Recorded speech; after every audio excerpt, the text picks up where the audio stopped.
Hello everybody, welcome back to the great state of Montana. This is the Carbine Cowboy coming to you from a very cloudy, very cool 30-degree morning here in Montana.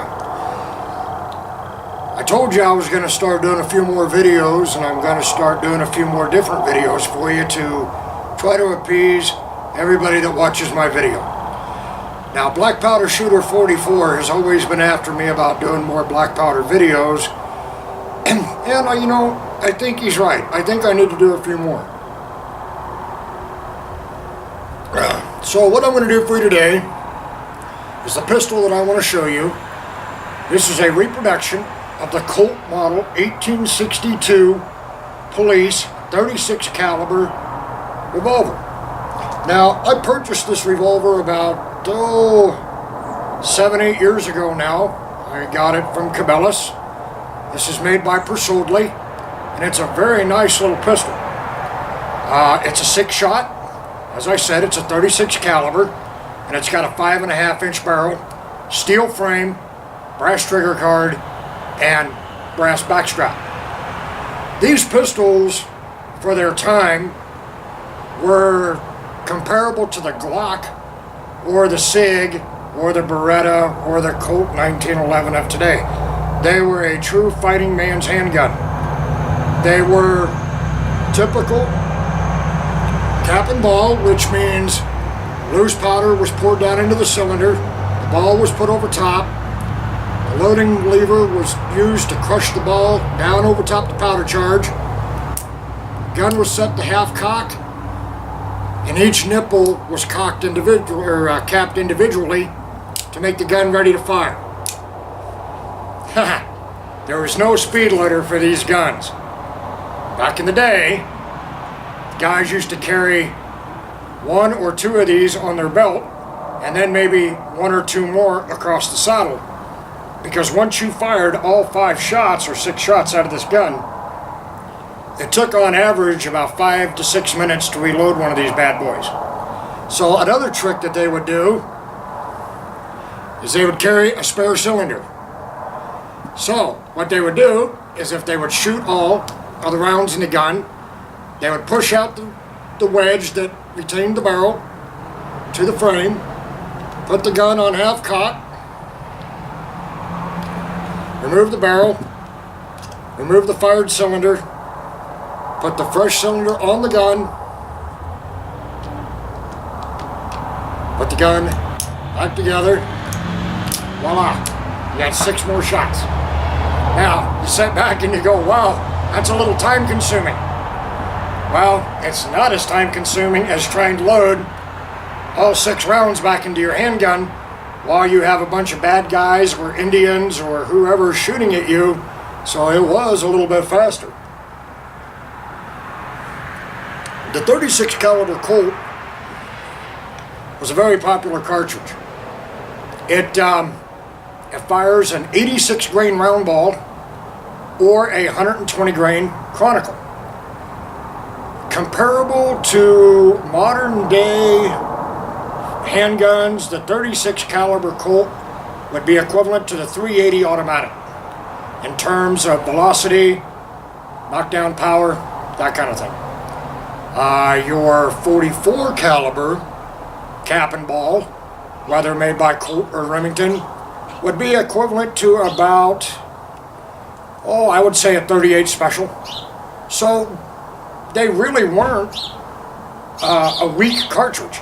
Now, when you got up into your Walkers and your Colt Dragoons and your 44 calibers, they were a lot more potent. They could load up to 60 grains of black powder in each one of them cylinders with a 44 caliber round ball at 160 grain round ball, I believe.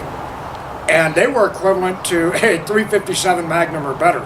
Matter of fact, the Colt Walker in the 44 caliber was the most powerful handgun at the time, up until the invention of the 357 Magnum. Not bad for a cap and ball pistol. But your 36 calibers, they were real popular with your police, your military, Navy revolvers, Army revolvers. They were really quite popular and they continued to be popular way past the metallic cartridge age.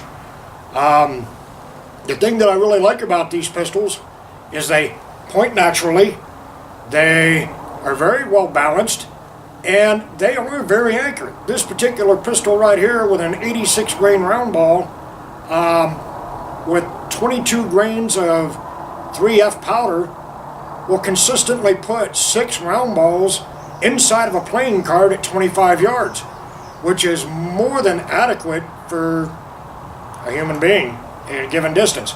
Matter of fact, the most noted gentleman to ever use a 36 caliber cap and ball was Wild Bill Hickok. He carried 2 1851 Colt Navies with 7.5 inch barrels, 36 caliber, and the longest shot ever recorded in an Old West true style gunfight was between Wild Bill Hickok and Dave Tutt. They squared off at 75 yards. Tutt fired first, missing Hickok. Hickok drove an 86 grain round ball right through Dave Tutt's heart at 75 yards.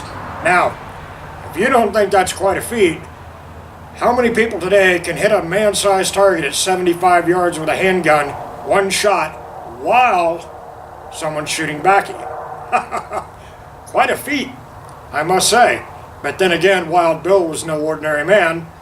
But everybody knows what happened to Wild Bill. He ended up getting shot in the back of the head in Deadwood, North Dakota, holding dead man's hand, aces and eights. Died at the ripe old age of 36. How's that old saying go? Those who live by the sword shall die by the sword. Something like that. Anyway, I just wanted to bring this little video to you and show you this nifty little pistol. I do shoot it quite a bit.